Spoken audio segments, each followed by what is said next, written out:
আপনি কি আলিম পরীক্ষায় ভর্তি হতে চান? আলিম ভর্তির নিয়মকানুন জানতে চান?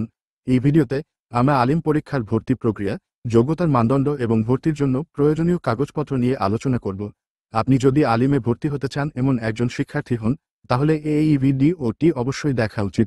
একটা রিকোয়েস্ট থাকবে, আমাদের চ্যানেলে ভর্তি বিষয়ক সকল আপডেট দেওয়া হয়, তাই চ্যানেলটি সাবস্ক্রাইবও করে ভিডিওটি সম্পূর্ণ দেখবেন। আলিম প্রথম বর্ষে ভর্তির নীতিমালা প্রকাশ। মাদ্রাসা বোর্ডের 2025-26 শিক্ষাবর্ষে আলিম শ্রেণীর প্রথম বর্ষে ভর্তিতে নীতিমালা প্রকাশ করেছে মাদ্রাসা শিক্ষা বোর্ড। আজ রবিবার 27 জুলাই বাংলাদেশ মাদ্রাসা শিক্ষা বোর্ডের রেজিস্ট্রার প্রফেসর ছালেহ আহমদ স্বাক্ষরিত একটি নোটিশ প্রকাশ করা হয়। প্রকাশিত নোটিশে বলা হয়, 2025-26 শিক্ষাবর্ষে আলিম শ্রেণীর প্রথম বর্ষে ভর্তিতে নীতিমালা প্রকাশ করেছে মাদ্রাসা শিক্ষা বোর্ড। আলিম শ্রেণীতে 30 জুলাই অনলাইনে ভর্তির আবেদন প্রক্রিয়া শুরু হবে।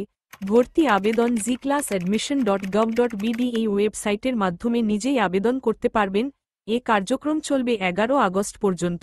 এছাড়াও মূল ভর্তি কার্যক্রম হবে 7 থেকে 14 সেপ্টেম্বরের মধ্যে, আর ক্লাস শুরু হবে 15 সেপ্টেম্বর। আরও বলা হয়, বাংলাদেশ মাদ্রাসা শিক্ষা বোর্ডের আওতাধীন প্রতিষ্ঠানসমূহে 2025-2026 শিক্ষাবর্ষে আলিম প্রথম বর্ষে শিক্ষার্থী ভর্তি লক্ষ্যে মাধ্যমিক ও উচ্চ শিক্ষা বিভাগের আলিম প্রথম বর্ষে ভর্তির নীতিমালা -2025 অনুসরণ করতে হবে মর্মে বাংলাদেশ আন্তঃশিক্ষা বোর্ড সমন্বয় কমিটি সূত্র 2 এ বিজ্ঞপ্তি প্রকাশ করেছে। যাই হোক, এই হলো তোমাদের 2025 সালের মাদ্রাসা বোর্ডে ভর্তির নীতিমালা এবং প্রত্যেকটি আপডেট তোমাদের সাথে শেয়ার করে দিব, তাই চ্যানেলটি সাবস্ক্রাইবও করে সাথেই থাকো।